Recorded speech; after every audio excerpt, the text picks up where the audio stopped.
Hey guys, it's me, Gabe. I'm doing a video of my 2012 Chevy Cruze 1.4 Turbo, the coil pack connector, which is very famous for having wires that get brittle. Of course, the car is almost 9-10 years old, so it's something that gets pulled on and tugged on a lot. So I did a video because there's no video on how to actually do the whole entire process of changing it out. So you do have an option. You do have an option to go with the dealer OEM connector for like $150. They don't have it in stock, so there's always like a 2-day waiting period.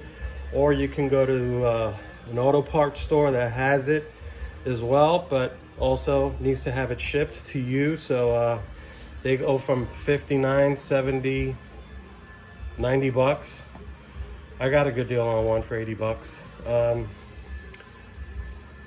But the only thing is the difference is that the OEM has the color codes on the wires, and the non-OEM has just one white wire on all 7 strips. So that's the only difference. If it was a mechanical issue, like something going up and down with a spring, something internal, then I would get OEM, of course. But this is just wiring. The gauge is exactly the same gauge wiring for the OEM, just like the OEM. So let's show you real quick on what I got to do.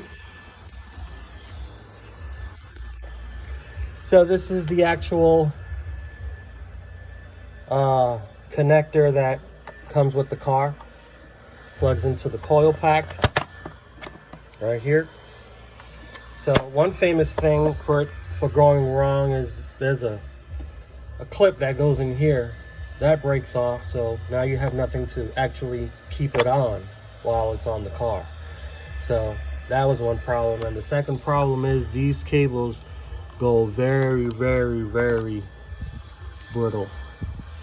See, they're kind of like, this blue one right here has like a little, you can see through. So it's not a good connector at all. So I traced it. So you got red and black. The black goes into the block right here. Undo that. And then the red goes to this right here. And then the other 7 total, the other 5, I traced them and they go all the way to the second plug right here. There's 1, 2, and 3, or if you want to look at it as 1, 2, and 3 is the middle one. Number 2 is the one that, you know, gets plugged into the, there it goes,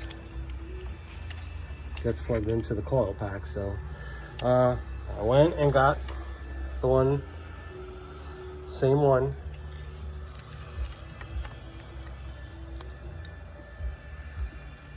Same thing.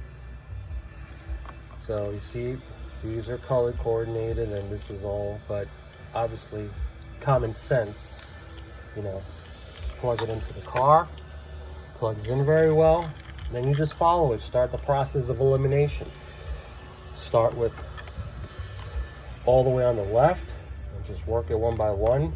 So as you can see, around here in the middle, I have enough meat to get the ones I'm working on, which are these right here. Cut them right here, and then use 1 and 1, you know, and should start up fine and should work pretty good. So let's see what happens. I'll do another video and just trying to help out the Cruze family. Peace.